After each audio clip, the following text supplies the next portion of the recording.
হিন্দিতে একটা কথা খুব প্রচলিত আছে যে সবুর করলে মিষ্টি ফল পাওয়া যায়। তবে সবুর করলে যে মিষ্টি মিষ্টি ডাঁটাও খেতে পাওয়া যায় সেটা আজ এই ডাঁটাগুলো না খেলে বুঝতে পারা যেত না।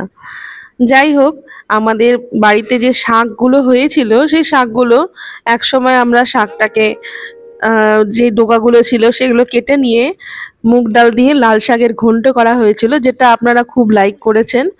এরপরে আমরা সেই শাকগুলো আর তুলিনি। না তোলার ফলে শাকগুলোর থেকে এখন মোটা ডাঁটা তৈরি হয়ে গেছে, এটা আমরা জানতাম। যাই হোক, সেই ডাঁটাগুলোই তোলা হলো। আজ এই ডাঁটা দিয়েই তৈরি হবে দারুণ এক তরকারি, যেটা মা বাজার থেকে কিনে নিয়ে এসে করে, সেটা আমাদের বাগান থেকে হচ্ছে। তার স্বাদ এবং গুণ দুটোই সুন্দর হবে আশা করি। দেখুন ভিডিওটা। আজকে তৈরি হবে লাল ডাঁটা চচ্চড়ি, তাও আবার পোস্ত দিয়ে।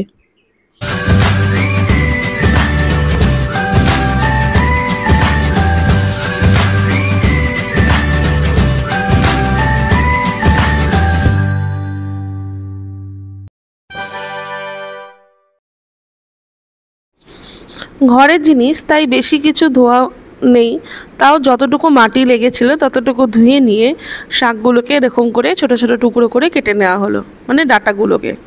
এরপরে আলুগুলোকে এরকম করে লম্বা লম্বা করে কেটে তার মধ্যে নুন এবং হলুদ মিশিয়ে এগুলোকে তেলের মধ্যে ভেজে নিতে হবে। আমি এখানে রিফাইন্ড অয়েল ইউজ করেছি, আপনারা চাইলে সর্ষের তেলও ভাজতে পারেন। আলুগুলোকে ভালো করে ভেজে নেওয়া হলো।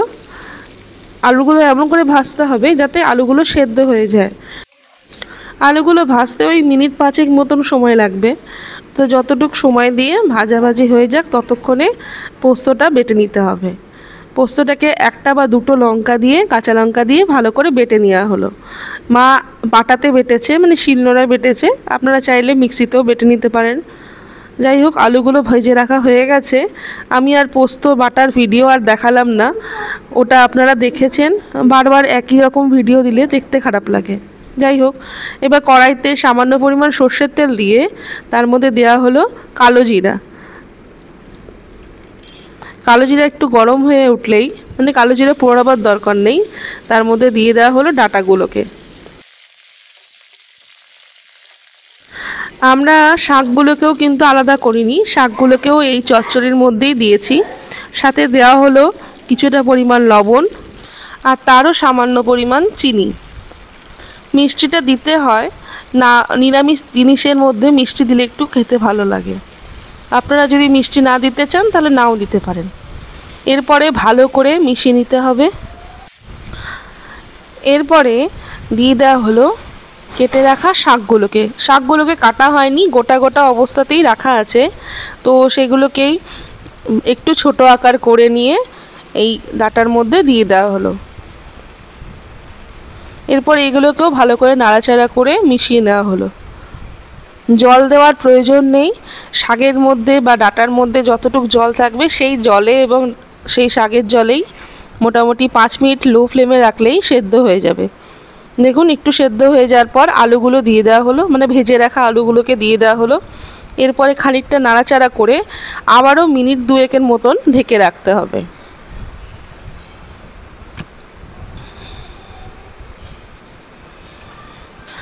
মিনিট 2 ঢাকার পর দেখুন এরকম অবস্থায় যখন হয়ে যাবে, আলুগুলো মোটামুটি বেশিরভাগটাই সেদ্ধ হয়ে গেছে।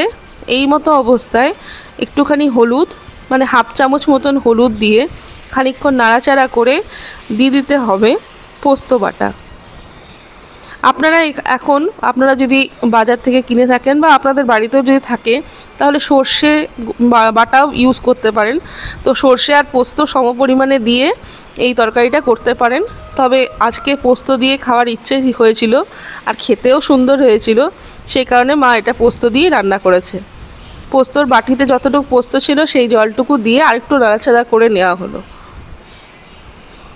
আর বেশিক্ষণ সময় নেই, রান্নাটা প্রায় হওয়ার মুখেই। তো এবারে নাড়াচাড়া করে আর কিছুক্ষণ হওয়ার পর রেডি আমাদের লাল শাকের ডাঁটা চচ্চড়ি, তাও আবার পোস্ত দিয়ে। ভাত বা রুটি যে কোনো জিনিসের সাথে এটা দারুণ মানায়।